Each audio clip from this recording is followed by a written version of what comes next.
오늘 우리에게 주신 하나님의 말씀은 시편 127편 1절부터 5절까지의 말씀입니다. 주님께서 집을 세우지 아니하시면 집을 세우는 사람의 수고가 헛되며 주님께서 성을 지키지 아니하시면 파수꾼의 깨어 있음이 헛된 일이다. 일찍 일어나고 늦게 눕는 것, 먹고 살려고 애써 수고하는 모든 일이 헛된 일이다. 진실로 주님께서는 사랑하시는 사람에게는 그가 잠을 자는 동안에도 복을 주신다. 자식은 주님께서 주신 선물이요 폐 안에 들어있는 열매는 주님이 주신 상급이다. 젊어서 낳은 자식은 용사의 손에 쥐어있는 화살과도 같으니 그런 화살이 화살통에 가득한 용사에게는 복이 있다. 그들은 성문에서 원수들과 담판할 때에 부끄러움을 당하지 아니할 것이다. 이 시편 127편 말씀으로 오늘 하나님이 우리에게 주신 특별한 은혜를 받기를 원합니다. 하나님이 제 마음속에 주시는 이 말씀에 대한 간절함이 참 큽니다. 저는 오늘 이 시간 여러분 모두가 다 하나님이 주시는 평안과 기쁨과 그리고 행복을 누리게 되기를 축복합니다. 하나님은 우리에게 평안을 주시고 기쁨을 주시고 사랑을 주시고 우리를 행복하게 해주시는 분이십니다.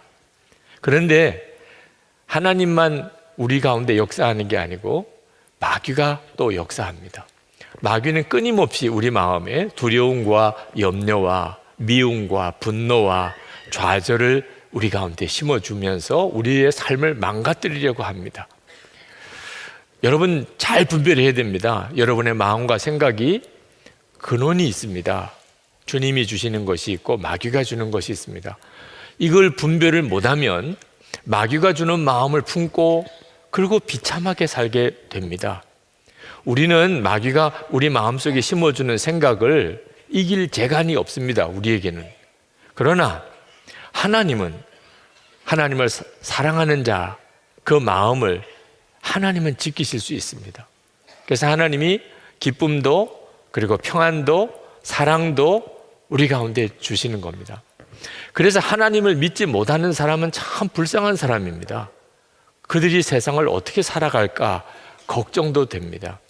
시편 127편 1절 2절을 보면 하나님이 세우지 않으면 집을 세우는 것이 다 헛되고 하나님이 지켜주지 않으면 성을 지키는 것이 다 헛되다고 말하고 있습니다. 하나님이 하시는 겁니다. 사람이 일찍 일어나고 늦게 눕고 그리고 뭔가 돈을 벌어먹기 위해서 수고하고 애쓰는 일이 많지만 나중에 다 보면 그게 다 허사입니다. 노력한다고 고생했다고 잘 사는 게 아니잖아요. 하나님이 하시는 겁니다. 하나님께서 우리에게 주실 것을 주시고 세우시고 지키시는 겁니다. 그러니까 우리가 반드시 하나님을 전적으로 의지하고 주님을 의뢰하고 살아야 합니다. 하나님이 살아계신 것을 정말 믿는다면 그리고 오늘 말씀이 정말 사실이라고 믿어진다면 그럼 누구도 다 하나님께 자신의 삶의 문제 다 맡겨버릴 것입니다. 스펄전 목사님이 영혼의 주인이라는 설교에서 이렇게 말했습니다. 주님을 보게 된다면 당신은 무릎을 꿇고 제발 그분을 따르는 무리에 들게 해달라고 간청하게 될 것입니다. 하나님을 위해서 헌신하는 것에 대해서 부담스럽게 생각하는 사람들이 많습니다. 이유는 하나님을 만나지 못했기 때문에 그렇습니다. 하나님을 만나고 그분이 어떤 분인지 알게 되면 하나님의 쓰시는 그 무리 속에 들어가기를 갈망하게 됩니다. 그 은혜의 눈이 여러분에게 열리기를 축복합니다.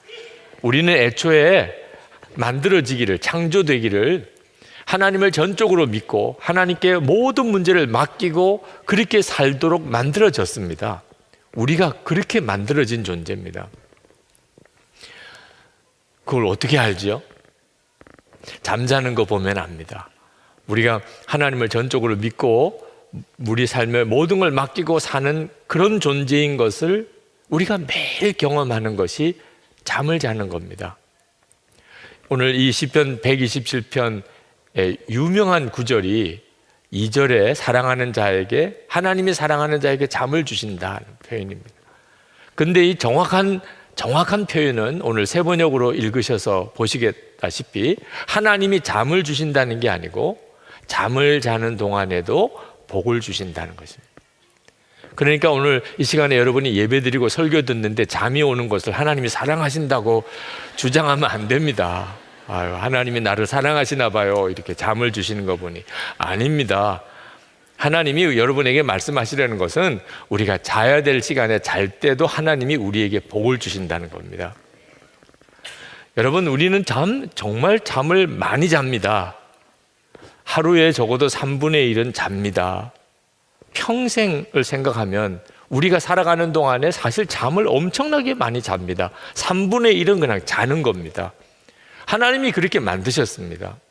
자는 동안에 아무것도 못 하잖아요. 생각도 마음대로 못 하잖아요. 완전한 무방비 상태. 내가 할 수 있는 것은 아무것도 없이 그냥 잠만 자는. 그러니 한편으로는 걱정도 됩니다. 노력하고 애써서 사는 줄로 아는 사람들은 잠자는 게 아까운 겁니다. 그런데 여러분, 우리가 잠자는 동안에 해는 뜨고 또 달도 뜨고 하루가 지나가고 세상은 변함없이 다 돌아갑니다. 하나님이 다 하십니다. 우리 자신도 그렇습니다. 우리는 그냥 자는 것뿐인데 우리 몸이 자는 동안에 회복이 되어서 그 다음날 하루를 살아갈 힘을 회복하잖아요. 제일 많이 자는 존재가 갓난아기입니다. 거의 하루에 18시간도 잡니다. 그런데 그렇게 자면서 그 아이들이 자랍니다. 자는 동안에 자라게 만드신 거죠. 어린아이만 아닙니다. 우리 자신이 매일 하나님을 믿고 하나님께 다 맡기고 그냥 잠만 자는 삶을 우리가 살아가는 겁니다. 이창호 박사님 바디 바이블이라는 책에서 잠은 하나님께서 당신의 품에 우리가 안기라고, 우리를 품어주는 시간이라고 그랬습니다. 우리가 자는 시간은 하나님 아버지의 품에 안기는 겁니다. 이제 내게 와서 쉬라. 모든 문제 다 내게 맡기고 푹 자거라. 우리가 잘 때마다 하나님은 우리를 그렇게 초청하시는 겁니다. 그러니 여러분, 정말 우리는 하나님을 정말 믿고 맡기고 살도록 만들어진 존재잖아요. 여러분이 그 사실을 분명히 명심해야 합니다. 우리가 하나님을 정말 믿고 주님께 문제를 다 맡기고 살면 그 다음 짜증날 일, 우울할 일, 염려, 근심, 조급할 일 없어집니다. 한동대학교 초대 총장이었던 김영길 박사님이 고생 많이 하셨습니다. 한동대학을 설립하는 과정에서 겪었던 어려움은 정말 상상이 안 될 정도입니다. 하루는 얼마나 모욕적인 그런 일을 겪으셨는지, 저 사람 저러다가 죽을 수도 있다. 너무 마음에 충격이 되고, 그리고 스트레스가 쌓이는 일이라 어떻게 견딜까. 그런 참 어려운 일을 겪은 날, 그 아내 되시는 김영애 권사님이 이러다 남편 정말 죽는 거 아니야? 이런 걱정이 되는데, 정작 그 김영길 총장님은 집에 오셔서 저녁을 아주 잘 드시더래요. 그리고 주무시는데 금방 숙면을 하시더래요. 너무 감사하더랍니다. 이렇게 잘 드시고 잘 주무시니 너무 감사하다. 그러면서도 정말 이해도 안 되고 믿어지지도 않아요. 어떻게 그럴 수 있는지. 그래서 그 다음날 아침에 물었대요. 여보, 당신 어제 그런 일을 겪고도 어떻게 그렇게 깊이 잠을 잘 주무실 수 있느냐, 마음에 상처도 안 되느냐. 그랬더니 김영길 총장님이 대답을 아주 간단하게 대답하셨대요. 죽었는데 뭐, 죽은 사람이 마음에 상처받고 죽은 사람이 뭐 화내는 거 봤어. 예수를 믿어도 진짜 믿고 나면 나는 죽고 이제는 예수님으로 산다. 진짜 주님을 믿고 그리고 내 삶은 완전히 주님께 다 맡겨버리고 나면 세상에서 가장 강한 사람이다. 네. 가장 놀라운 삶을 살아갑니다. 2절 말씀에 보면 일찍 일어나고 늦게 눕는 것, 먹고 살려고 애써 수고하는 모든 일이 헛된 일이다. 사람들이 왜 잠을 잘 못 자고 그렇게 어려워하는가? 하나님이 믿어지지 않아서 그런, 하나님께 문제가 맡겨지지 않으니까 그런 겁니다. 가난하고 또 힘든 사람들만 잠을 못 자는 게 아닙니다. 뭐 먹고 사는 거 전혀 걱정이 없을 만한 것 같은 사람도 잠을 못 잡니다. 자면은 손해라고 생각, 자면은 진다고 생각, 어떻든지 잠을 줄이는 거예요. 공부하는 학생들 더 공부하고 또 학위를 하려고 하여튼 잠을 최대한 줄입니다. 돈 버는 것도 어지간히 돈 버는 재미가 들고 나면 자는 게 아깝습니다. 어떻든지 안 자고 돈을 더 벌려고 합니다. 또 즐기고 하려고 어떻든지 잠을 자지 않고 즐기려고 합니다. 그러다가 정말 온 국민이 수면 부족입니다. 그것 때문에 우리가 치러야 될 대가가 엄청나게 큽니다. 여러 가지 우리 일하는 현장에서 일의 효율성이 떨어지죠. 잠이 제대로 자지 못하면. 의료비도 증가해요. 잠자지 못해서 병드는 일이 많습니다. 온갖 사고들이 벌어집니다. 졸음운전으로 일어난 사고들 소식을 계속 듣잖아요. 쥐를 실험을 했는데 잠을 재우지 않고 자꾸 수면 시간을 줄였더니 거의 미치고 그리고 죽어버리더라고요. 잠을 자지 않는다는 것은 믿음이 없어서 그런 것입니다. 하나님이 믿어지지 않으니까 잠자는 시간이 두렵고 아깝다는 거죠. 그런데 하나님을 정말 믿고 나면 잠자는 시간은 매일 내가 경험하는 정말 가장 놀라운 은혜의 시간. 믿고 맡기고 잤는데 하나님이 다 책임져 주시더라. 세상에 이보다 더 편안하고 즐거운 일이 어디 있습니까? 하나님은 우리 모두에게 내게 오라, 그래서 쉬라, 편안하게 자라, 다 맡기거라. 우리 주님은 우리 모두를 다 그렇게 초청하셨습니다. 세상에서 어떤 사람을 초청할 때는 까다롭습니다. 그 사람이 어느 정도로 유능한 사람인가, 그 사람이 직책은 뭔가, 그 사람 직업은 뭔가, 어느 학교 출신인가, 얼마나 똑똑한가, 돈은 얼마나 버는가. 우리는 세상에서 사람을 초청할 때는 이런 것들을 따져서 초청합니다. 그런데 하나님은 정반대십니다. 하나님은 오히려 아무것도 할 수 없는 사람, 완전히 무방패 상태인 사람, 세상에서 무능하다고 손가락질 받는 사람, 세상 사람들이 다 버린 것 같은 사람, 그런 사람도 다 오라 하십니다. 마태복음 11장 28절에 수고하고 무거운 짐진 자들아 다 내게로 오라, 내가 너희를 쉬게 하리라. 하나님이 초청하는 사람은 수고하고 무거운 짐을 진 사람입니다. 여러분 중에 나는 정말 수고하고 무거운 짐이 있어, 하나님이 여러분을 초청하고 계시는 겁니다. 주님은 우리에게 쉬게 해주시겠다고 약속하셨습니다. 그런데 이 쉼은 두 가지가 있는데, 하나는 구원의 잠, 구원의 쉼입니다. 이 구원의 쉼은 영원한 쉼이고, 그리고 이미 우리 가운데 다 이루어졌고 우리는 그냥 믿기만 하면 됩니다. 예수님을 믿으면 우리는 영생을 얻었습니다.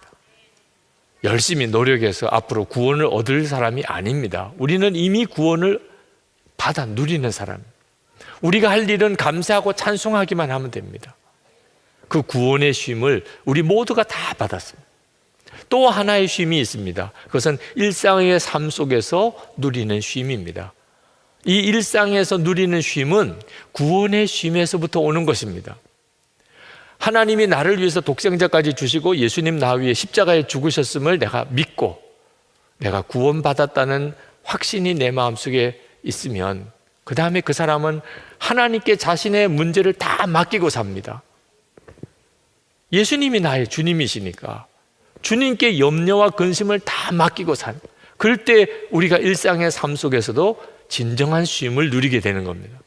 그런데 분명히 예수를 믿고 구원을 받으신 것은 분명한 것 같은데 일상의 삶의 쉼을 누리지 못하는 사람들이 있습니다.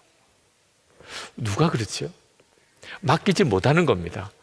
하나님께 자신의 염려, 근심의 짐을 맡기지 못하는 거예요. 하나님께 맡기지 못하면 하나님도 그에게 일상의 쉼을 주실 수가 없습니다. 어떤 분들은 그런 말씀을 하십니다. 염려하지 마라, 다 맡기라 하시는데 그게 더 어렵다는 거예요. 염려하지 않는 게 염려하는 것보다 더 어렵다는 거예요. 참 말도 안 되는 일이죠. 여러분, 무거운 짐을 지고 너무너무 힘들어서 비틀거리는 사람에게 그 짐을 내려놓으세요. 내려놓으셔도 됩니다. 그랬는데 이 짐을 내려놓는 게 더 힘들어요.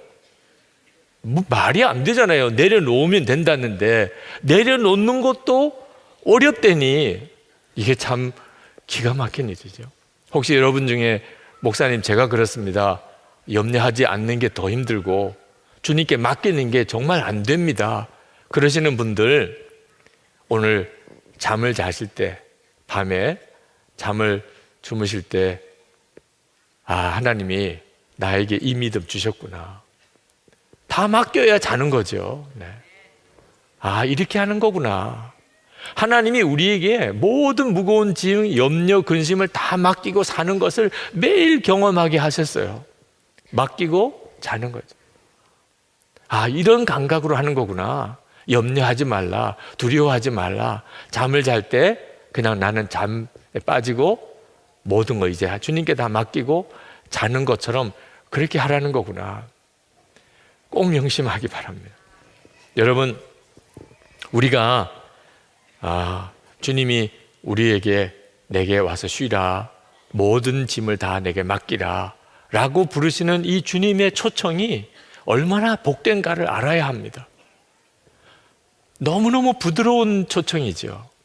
그죠? 내게 와서 쉬라, 내게 다 맡기라. 얼마나 부드럽습니까? 법원에서 출두 명령서가 나오는 거하고는 완전히 분위기가 다르죠. 그런데 여러분 꼭 명심해야 돼요. 주님의 부르심은 너무나 부드럽고 너무나 우리를 편안하게 하는 부르심이지만 그 부르심은 대단히 심각하고 또 다급한 부름이라는 것입니다. 주님이 와서 쉬라, 내게 다 맡기라 이렇게 말씀하시는 것은 법원에 출두하라 하는 명령과는 전혀 다른 분위기지만 만약에 내가 그렇게 하지 않으면 법원의 출두 명령서보다 더 무서운 결과를 가져오게 됩니다. 많은 사람들이 염려를 맡기라 자기가 선택하는 줄 압니다. 염려를 맡길지 안 맡길지. 그래서 주님께 염려를 맡기지 않고 사는 사람이 많습니다. 오늘도 이렇게 설교만 듣고 가시는 분이 많을 거라고 생각이 들어서 마음이 안타깝습니다. 주님의 이 내게 와서 쉬라, 내게 다 맡기라, 모든 것은 하나님 내가 다 하는 거야 이렇게 말씀하시는 것은 우리에게 있어서 매우 다급한, 매우 중요한 엄격한 말씀입니다. 이제 주님이 이 땅에 오실 날이 옵니다. 모든 사람들 다 주님 앞에 모여서 주님을 뵙게 될 겁니다. 그때 주님이 내게 와서 쉬라, 내게 다 맡기라 하는 말씀에 아멘 그렇게 하고 순종한 사람에게는 내가 천국과 그 영원한 빛 속에 들어오라. 주님은 그렇게 그에게 말씀하실 것입니다. 그런데 주님이 다 맡기라, 내게 와서 쉬라, 염려하지 마라 말씀하셨는데 그렇게 하지 않은 사람이에요. 주님이 슬픈 말씀을 하실 것입니다. 내가 너를 도무지 알지 못하니 내게서 떠나가라. 여러분, 주님께서 우리에게 초청하시는 이 부름은 살고 죽는 문제와 달려 있습니다. 어린아이가 부모님이나 어른들이 다급하게 소리쳐서 말씀하면 그대로 즉각 순종해야 되는 것이 어린아이들에게는 매우 중요합니다. 왜냐하면 어린아이들은 위험을 이해하기가 쉽지 않습니다. 자기에게 지금 어떤 위험이 닥쳐오는지를 깨닫지 못할 때도 많습니다.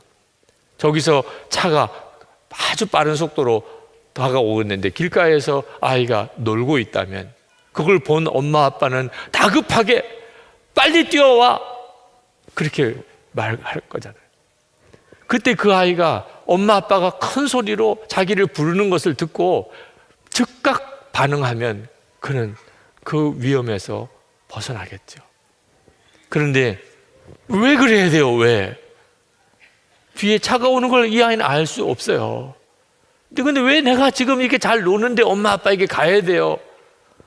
그러는 순간에 그는 차에 치이게 되는 거죠. 사나운 개가 어슬렁거리는데 그 옆에서 놀고 있는 아이를 보면 우리는 그 아이를 급히 부르잖아요. 그 아이는 이해하고 자기가 깨닫고 그리고 난 다음에 반응하면 이미 더 늦어버리는 거죠. 근데 여러분, 어린아이만 그렇습니까? 어른이 되신 여러분들은 여러분에게 닥치는 위험을 여러분은 다 이해하십니까? 하나님만이 아십니다. 지금 우리가 어떤 어려움 속에 있는지, 어떤 위기 가운데 있는지 우리는 전혀 깨닫지 못할 때가 있습니다. 그런데 하나님께서 우리에게 말씀하시는 거예요. 내게 와서 쉬라. 내게 모든 염려를 다 맡기라. 그리고 너는 그냥 편안하게 잠을 자. 부드러운 부르심이지만 그 표현은 우리가 정말 파멸로 들어가는, 우리의 삶 전체가 망가지는 그런 위기 가운데 우리를 건져내시려고 다급하게 우리를 부르시는 부름입니다. 주님께 귀를 기울이고 주의 말씀을 항상 들으려고 하는 마음이 있는 사람에게만 깨달아지는 거예요. 저는 이 설교를 준비하면서 베드로전서 5장 7절 말씀, 염려를 주께 맡겨버리라. 이 말씀이 얼마나 다급하고 강하고 그리고 너무너무 안타까워 사시는 말씀인가. 그 느낌이 이전에는 경험해 보지 못할 정도의 강도로 왔어요. 염려를 주께 맡겨버리라. 오늘 이 시간에도 그렇게 주의 말씀을 들을 분들이 있으세요. 왜? 염려가 그를 죽이고 있으니까. 하나님이 믿어지지 않으니까 염려하고 있는 겁니다. 염려를 붙잡고 있다는 것은 하나님을 안 믿는 거예요. 그게 그 사람의 인생을 망가뜨리는 겁니다. 어려움이 그 사람의 인생을 망가뜨리는 게 아니고 염려가 그를 망가뜨리는 거예요. 염려하면 하나님이 역사할 수가 없어요. 문제를 주님께 맡기지 않으면 주님이 우리의 삶에 간섭하실 수가 없어요. 그래서 주님이 말씀하시는 거예요. 염려를 주께 맡겨버리라.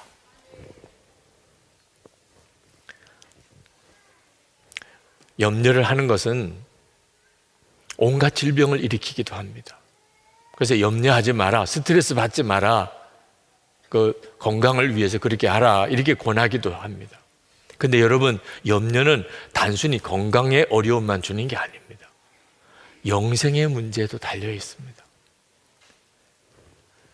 누가복음 21장 34절을 보면 너희는 스스로 조심하라.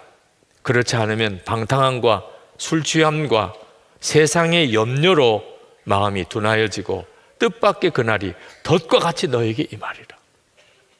염려가 얼마나 무서운지 모르니까 그냥 염려하는 것을 스스로 받아들이는 거예요. 만약에 이 염려가 얼마나 무서운 건지 안다면 염려가 생길 때 즉각 주님께 나갈 것입니다. 빌리 그레이엄 목사님이 내 모습 이대로에서 이렇게 말했습니다. 40년 전 스케줄을 돌아보고 내가 엄청나게 많은 일을 했다는 사실에 깜짝 놀랐다. 그 모든 약속이 정말 필요했을까? 받아들일 일과 거절해야 할 일을 분별 있게 판단했는지 나는 잘 모르겠다. 나는 가족과 매일 함께 하지 못했다. 하나님께 가까이 나아가 그리스도의 형상을 좀 더 닮아가는 영적 성숙을 위한 시간을 더 가졌어야 했다. 나 자신만을 위해서가 아니라 다른 사람을 위해 더 많이 기도했어야 했다. 빌리 그레이엄 같은 목사님도 인생을 살고 노년에 가서 돌아보니까 내가 꼭 해야 될 일을 한 건가? 하기는 너무나 많은 일을 했는데 사실 내가 더 힘써야 되는 것은 주님 앞에 더 다가가는 것, 그리고 더 많이 기도하는 것이 아니었을까? 여러분, 이 후회가 빌리그리암 목사님만의 후회입니까? 여러분은 지금까지 살아온 인생을 한번 돌아보십시오. 얼마나 소중한 인생인데 얼마나 쓸데없는 일에 많은 시간을 낭비했습니까? 주님께서 내게 오라, 다 맡기라, 편안하게 잠을 자라 하신 말씀은 아무것도 하지 말라는 뜻이 아닙니다. 주님과 함께 하자는, 우리가 겪고 있는 모든 일이 다 주님과 함께 하자. 주님과 함께 하는 것이 쉼입니다. 주님이 나와 함께 하신다는 게 믿어지는 게 쉼이라니까. 그러면 우리에게 부딪히는 모든 일들이 다 즐거운 일이 됩니다.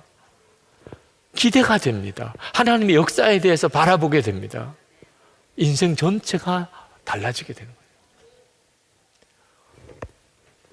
저는 나이가 드는 것이 이제 좀 두려워지는 때가 됐습니다.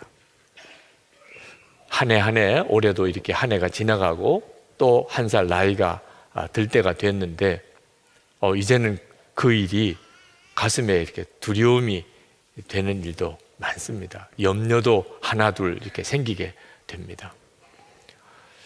그래서 마음에 하나님 앞에 결심을 한 것이 있습니다. 하나님, 제가 염려하지 않겠습니다. 걱정하는 것을 포기합니다. 그렇게 결단했어요. 왜? 자꾸 염려와 근심거리가 저를 갉아먹는 것을 알았기 때문에. 하나님을 믿지만 어디서부터인지 계속 염려와 근심거리가 생기는 거예요. 하나님, 저 이제 염려 안 하겠습니다. 결단을 해야 된다는 걸 알았어요. 여러분, 염려할 일이 없으니까 염려가 안 되는 적은 없습니다. 염려거리는 앞으로 계속 많이 늘어날 겁니다. 중요한 것은 여러분이 결단했느냐 하는 거예요. 염려하지 않기로, 정말 염려하지 않기로 결단했는 거예요. 저는 오직 하나만을 위해서 힘쓰기로 했습니다. 어떻게 살까, 뭘 먹을까 다 염려 안 하고 오직 하나, 항상 주님 바라보고 그리고 기도하고 주님께서 말씀하시면 순종하고 그것을 매일 기록해보고 그거 하나만 하기로 했어요. 계속 제 마음속에 두려움이 오는지 염려가 내 자리에 자리 잡았는지, 그래서 그날 그것을 정리하고 또 정리하는 것을 제가 하기로 결심을 했습니다. 저는 밤에 잘 때마다 하나님 앞에 제 삶 전체를 주님께 맡기는 시간을 갖습니다. 하나님, 잡니다. 주님께 다 맡깁니다. 그리고 자는데 얼마나 마음이 참 편안해지는지, 이게 하나님을 믿는 거구나. 여러분, 자리에 누워서 하나님께 다 맡깁니다. 정말 주님 사랑합니다. 저와 함께 계셔서 너무 감사합니다. 그리고 이렇게 잠을 주무셔 보세요. 이것이 하나님을 믿는 거구나 느껴집니다. 저는 잠을 잘 못 자게 되는 중요한 원인 중에 하나가 설교 준비 때문에 그랬어요. 특히 토요일 밤은 저에게 있어서는 정말 악몽과 같은 날. 주일에 설교 들으러 많은 분들이 사모함으로 오시는데 제가 그들에게 말씀을 잘 전할 수 있을까? 잘 말씀을 전할 준비가 됐나? 여러분, 설교 준비는 끝이 없습니다. 항상 뭔가 부족한 것 같습니다. 그래서 토요일 밤을 그냥 꼴딱 세운 적이 많습니다. 설교 잘해보자는 거지만 어느 순간에 그게 믿음이 아니라는 걸 알았어요. 믿음이 아니었어요. 왜 믿지 못할까? 주님이 말씀을 주실 것이라고. 그래서 이제 토요일 밤 자야 될 시간이 되면 설교 원고가 마음에 좀 안 들어도 이제는 주님 잡니다. 그리고 잡니다. 주님이 책임져 주세요. 내일 새벽에도 아무런 영감이 없으면 설교 안 합니다. 교인들 더 좋아할 것 같습니다. 계속 안 주시면 저 그냥 경비하겠습니다. 주님이 말씀 안 주시는데 제가 설교할 이유가 없잖아요. 정말 잠을 잔다는 것은 주님께 맡기는 매일매일의 연습이고 훈련입니다. 근데 너무너무 놀라운 평강을 얻었어요. 선한 목자교회 담임 목사도 스트레스 받을 일 많습니다. 하나님이 너무나 놀라운 평강을 주신 거예요. 주님께 진짜 맡기고 또 맡기고 사니까. 1947년 10월 14일입니다. 척 에거라고 하는 조종사가 실험 로켓을 타고 비행기를 타고 당시 1급 비밀에 해당되는 음속 장벽을 깨는 실험을 했습니다. 그전에는 비행기 조종사가, 전투기 조종사들이 음속에 가까이 가면 비행기 기체가 심하게 흔들리고 그리고 나사도 풀릴 것 같은 그런 요동치는 것 때문에 너무 위험하니까 음속을 돌파할 거라고는 생각도 못 했습니다. 그런데 이제 그 실험을 하는 겁니다. 처음 음속 장벽을 돌파하는 실험을 하면서 로켓 넷을 이제 엔진에 달고 그리고 엔진에 불을 붙였습니다. 그리고는 점점점 속도가 높아지면서 음속에 가까이 갔습니다. 비행기 기체가 심하게 요동을 하고 흔들리고 그 압박감이 엄청나게 심했습니다. 근데 이 존 에거는 끝까지 견뎠습니다. 그 비행기의 계기판에 게이지가 완전히 한계를 넘어섰습니다. 음속을 넘어선 거죠. 지상에 있던 그 광경을 실험하는 지상 관측 요원들이 정말 찢어질 듯한 굉음을 들었습니다. 우리가 초음속 전투기가 비행을 할 때 들리는 소리 아시죠? 네. 근데 바로 그 순간에 에거가 탄 비행기는 기체의 떨림과 동료가 멈췄습니다. 에거는 하늘 꼭대기로 쏘아 올려진 느낌이었습니다. 하늘은 진한 진주색으로 변했습니다. 하늘 색깔이 완전히 달라져 버렸어요. 갑자기 별이 나타나고 달이 나타나고 그리고 태양도 동시에 빛나고 있었습니다. 황홀한 우주가 펼쳐집니다. 그는 넉넉히 우주를 바라보았습니다. 지구 위에서 그는 마치 왕처럼 홀로 특별하게 아무도 침범할 수 없는 그런 영역을 차지하고 있었습니다. 에거는 그때 그 경험을 이렇게 표현했습니다. 마치 아기의 배처럼 부드러웠습니다. 할머니가 차를 마시며 앉아 있을 수 있을 정도였지요. 여러분, 이것이 우리가 주님께 우리의 삶의 염려를 다 맡길 때 경험하는 참 놀라운 경험입니다. 내 염려와 걱정을 주님께 정말 맡겨버리는 일이 처음에는 매우 두렵습니다. 정말 그래도 되는 건가? 그러나 우리가 하나님을 진짜 믿었고 주 예수님이 지금 나와 함께 계신 것이 정말 사실이라면 우리는 반드시 그 믿음을 가져야 합니다. 그러면 하나님이 여러분에게 하나님만 완전히 믿는 자에게만 누려지는 은혜와 평강을 주십니다. 시편 127편 3절에서 5절까지 보면 자식은 주님께서 주신 선물이요 태 안에 들어있는 열매는 주님이 주신 상급이다. 젊어서 낳은 자식은 용사의 손에 쥐어있는 화살과도 같으니 그런 화살이 화살통에 가득한 용사에게는 복이 있다. 그들은 성문에서 원수들과 담판할 때에 부끄러움을 당하지 아니할 것이다. 이 말씀은 요즘 시대에 우리가 읽으면 너무 시대에 안 맞는 말씀입니다. 요즘 젊은 부부들 아기 안 낳으려고 합니다. 이건 사회적인 심각한 문제를 지금 가지고 오고 있습니다. 이유가 뭐지요? 애 낳아서 기를 자신이 없다. 이제는 자녀 낳아서 기를 수 있는 게 너무 희생이 크다. 오늘 말씀하고는 완전히 반대지요. 하나님을 진짜 믿고 맡기지 못할 때 이제는 자식도 낳을 수가 없습니다. 그로 인한 우리 미래는 정말 끔찍한 거죠. 하나님을 정말 믿고 우리의 생사화복을 주장하시는 분이 진짜 하나님을 믿게 될 때 자녀는 정말 복 중에 복입니다. 이게 얼마나 큰 차이가 있습니까? 우리가 하나님을 정말 믿고 완전히 주님께 맡겼을 때 우리 가정에 얼마나 놀라운 하나님의 역사가 일어나는지 다음 주일에 말씀을 드리겠습니다. 시편 128편에 한 가지 분명한 것은 지금 이 시간에 하나님은 우리에게 모든 사람에게 다 초청하신다. 내게로 오라, 편히 쉬라, 모든 것 다 맡기라. 우리가 그걸 아멘으로 받으면 하나님은 정말 살아계시고 우리의 삶을 온전히 지키시는 것을 경험하게 됩니다. 성찬은 주님이 우리와 온전히 하나가 되셨음을 보여주는 가장 놀라운 은혜의 시간입니다. 여러분, 성찬을 받을 때 잠은 오늘 밤에 집에 가서 주무시지만 여러분의 영혼은 오늘 주님의 품에 온전히 안기는 시간인 것을 믿으시기 바랍니다.